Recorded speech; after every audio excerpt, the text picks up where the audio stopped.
Cindi Garrett. I'm here with Robert Trujillo and Mike Muir of Infectious Grooves. Now, you probably know them from Suicidal Tendencies, and I know that Suicidal Tendencies is not dead, au contraire to some belief. Mike, why don't you give us a little bit of background on this new project? The new band? All right. I don't want you to stretch like that because then you're going to sue me or something because I'm interested. Basically, when Robert got into Suicidal Tendencies, I guess it was about 2 years ago. I didn't know him before. He was like went to school with Rocky, and we were just talking about stuff that he had done before, and we decided that that we were gonna work on some stuff more centered around the bass, but you know, heavier than stuff that he'd done in the past. So we got back, started working on material, got together with different people, you know, after we wrote the songs, and eventually, you know, did the record. And Robert, why don't you give us a little bit of a history on this new project? Well, actually, the history goes back about 2 years ago. We were on tour, Mike and I just joined the band.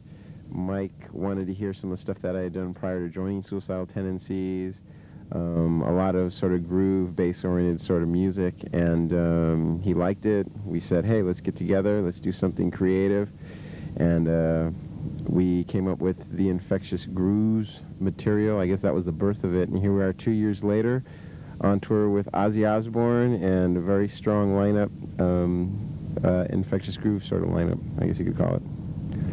And so what's it like touring with Ozzy Osbourne? I mean, I know I used to watch him when I was in high school, boy. I used to go to those Black Sabbath concerts, showing my age here. Yeah. So how's it been with Ozzy? Is he kind of like the mother, everybody's mom, you know, band mom, or what? The godfather of rock and roll, I'd say. You know, you got James Brown and you got Ozzy Osbourne, you know.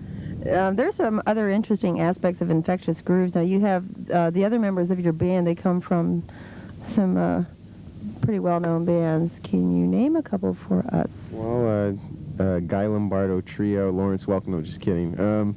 We have Stephen Perkins from Jane's Addiction on the kit, one of the best drummers in the world, and just the history of music, guy's incredible, so we're very fortunate. And we have Dean Pleasance on guitar and Adam Siegel on guitar, so we have a very strong lineup, and we're honored to be working with these people.